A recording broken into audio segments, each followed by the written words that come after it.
J'ai adopté un nouveau basilic, j'adore.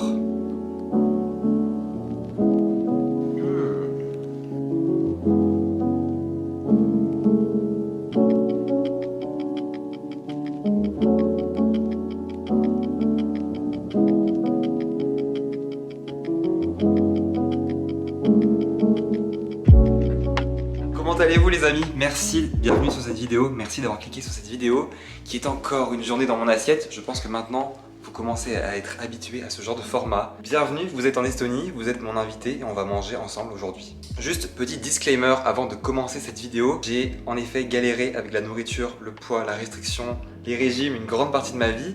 Et aujourd'hui, ce que je vous montre sur cette chaîne, c'est que manger c'est facile, c'est simple et on peut se libérer de ce fardeau. Cela dit, mes assiettes ne sont pas la solution. C'est pas parce que je mange de telle manière que mon rapport à la nourriture s'est apaisé. C'est vraiment un truc qu'il faut savoir.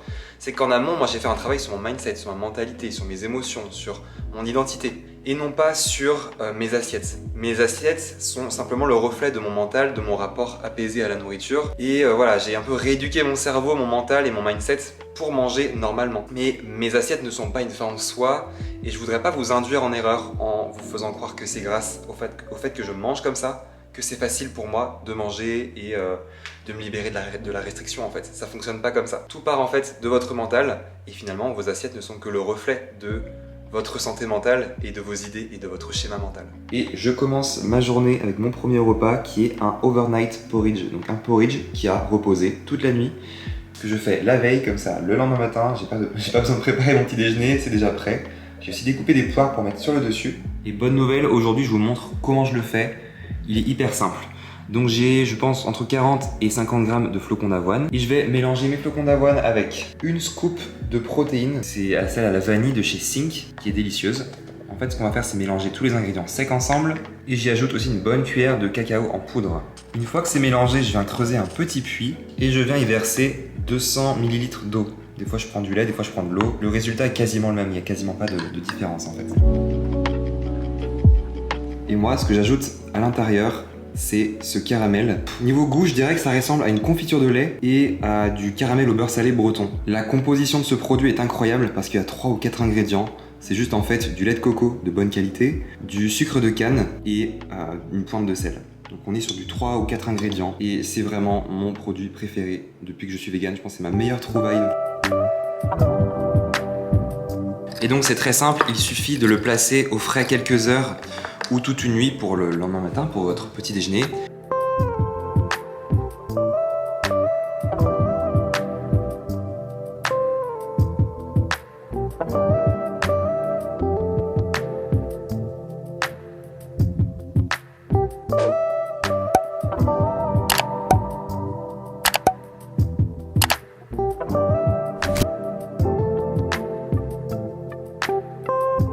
Je pense que je dois être le seul mec qui aime manger des spaghettis quand il fait chaud en été, mais je sais pas, ça fait trop longtemps que j'ai pas mangé des pâtes, donc ça me manque, je vais remédier à ça.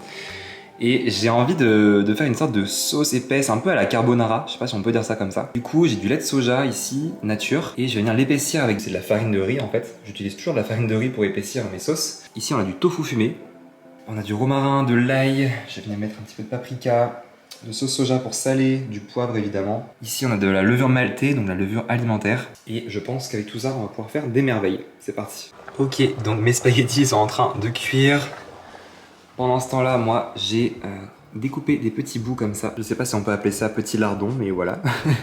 Et en fait ce que je vais faire, c'est mettre tout dans un blender pour faire la sauce. Et c'est là que vous vous dites, purée, mais le mec passe sa vie à cuisiner au blender. Mais ouais, je cuisine tout au blender. Donc là, c'est mon lait de soja, j'en mets 200 ml. La farine de riz, donc une cuillère à café, je dirais. Une cuillère à soupe de sauce soja. Une cuillère à soupe de levure maltée. Et une bonne pincée de paprika, en fait. Et enfin, l'ail. Hop. Et maintenant, c'est tout simple. Je viens juste mixer le tout. Rien de plus facile, en fait. Je vais essayer de faire des pâtes carbo, mais j'ai pas de crème. Du coup, je vais essayer d'épaissir du lait de soja avec de la fécule. Bah ouais, c'est la bonne alternative. Hein. Je t'appelle parce que j'ai une petite question. Oui, vas-y. J'en ai profité pour faire dorer mes petits lardons de tofu.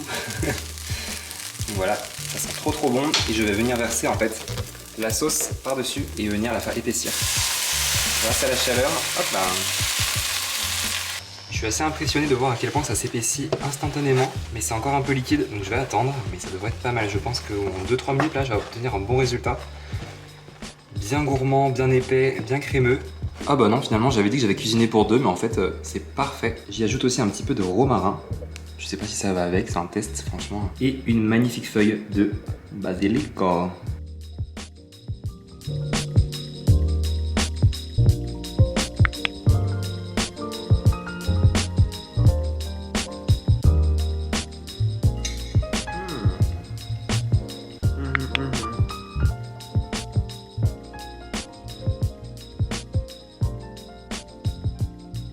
C'est l'heure de la collation, à savoir mon repas préféré de la journée, je crois. En bref, j'ai un petit creux. Donc rien de plus simple, dans une assiette, je viens placer mes bananes. Et par-dessus, je viens y mettre mon caramel. Cette merveille du monde, tout simplement.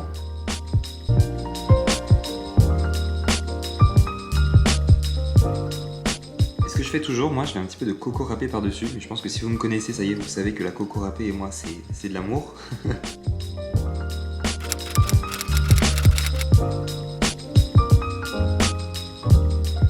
Je vais vous poser une question qui n'a vraiment rien à voir, mais dites-moi dans les commentaires d'où vous venez, de quelle région, de quel pays. J'ai l'impression que sur cette chaîne, vous êtes de vraiment partout.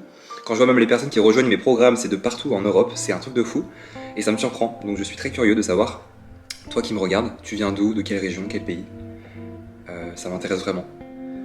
Et maintenant, c'est l'heure du dîner et vous êtes toujours conviés à venir cuisiner et manger avec moi. On va faire une salade de riz. Maintenant, c'est bon, vous me connaissez, vous savez que j'ai toujours des féculents au frais. Donc là, c'est du riz.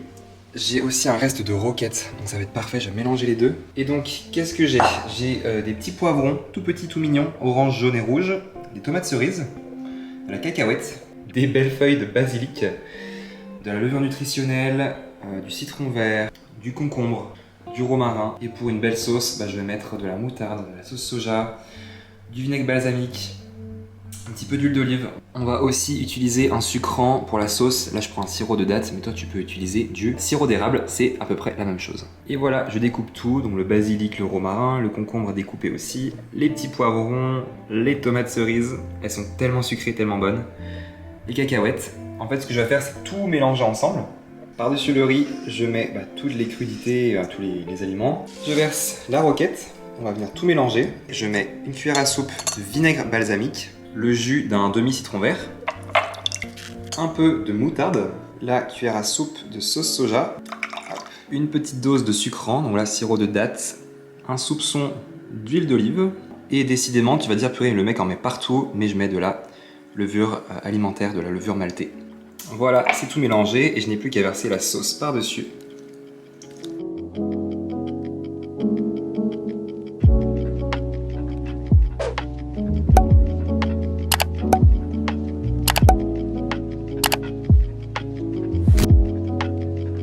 Donc tu vois, dans mes repas, il n'y a pas toujours des sources de protéines ou des sources de légumes. Ce midi, j'avais pas de légumes dans mon plat, il me semble. Et là, j'ai pas de source de protéines. En fait, je me prends pas la tête. J'ai l'impression que moins je me prends la tête, moins ça me prend la tête. Et finalement, je me rends compte que les légumes, c'est pas non plus ce qui apporte le plus d'énergie et de calories. C'est juste que c'est délicieux. Enfin, j'aime ça, mais en soi, c'est pas une priorité dans un repas. Ce qui est le plus important pour moi, c'est quand même les féculents. Avec une source de protéines, c'est vrai, mais si j'en ai pas une source de protéines, c'est pas grave. Et voilà quoi. Je pense que j'ai rien d'autre à dire. Maintenant voilà, ne pars pas les mains vides, passe en barre d'infos où tu pourras télécharger mon kit de secours du mangeur compulsif pour te libérer des compulsions alimentaires et pour commencer à guérir en fait ton rapport anormal à la nourriture. Tu n'es pas seul dans cette situation et je pense que tu es au bon endroit. Abonne-toi si cette chaîne est faite pour toi parce qu'on va en parler en large et en travers ici, donc vraiment abonne-toi. Lâche un pouce bleu, exprime-toi dans les commentaires et tu peux également, aussi en parlant de barre d'infos, télécharger mon kit nutrition avec mes 45 recettes saines et simples pour rénover tes papilles et faire la paix avec la nourriture. Voilà. De toute façon, tout est en barre d'infos, donc il n'y a pas de souci. Merci à toi et à très bientôt dans une prochaine vidéo et à très bientôt sur Instagram. Viens me suivre sur Instagram également, ça fait trop plaisir. Ciao, ciao.